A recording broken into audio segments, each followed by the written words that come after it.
The government has allocated £200 million to replace unsafe cladding like that used on Grenfell Tower on more than 150 private tower blocks in England.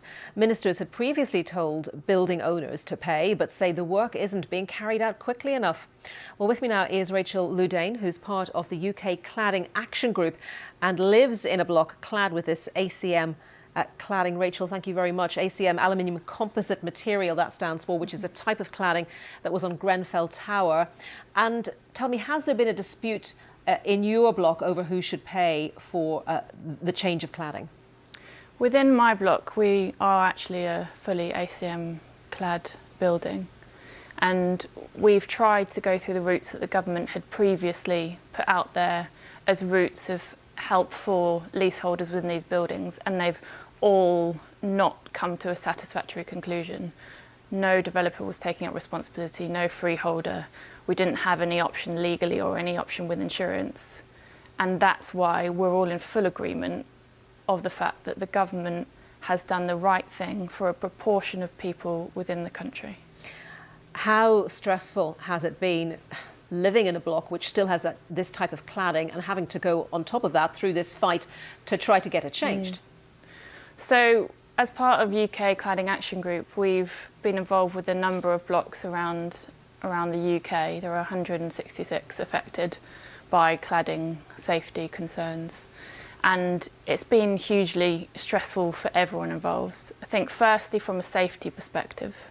I think secondly, from a financial perspective, people have had bills that demand money instantly, and they do not have and did not have the money to pay for these. And you've had to employ fire wardens for your block as well. Who's paying for them? Yes, so although the government's previous advice was that leaseholders shouldn't pay for any of this, leaseholders have been the only people within these blocks that still have cladding to pay for these interim measures. Do you think that £200 million, it sounds like a lot of money, of course, but do you think that it is enough to do the work on the 150 blocks that are mentioned? So there are two angles to this. There's firstly, ACM is not the only cladding that these properties have on. And then secondly, even those with ACM are facing huge bills. For example, leaseholders are facing bills of up to 80,000, say that's £6 million, £7 million per block. And if you do the numbers, the 200 million figure does seem like it's not going to be enough to cover and resolve the situation.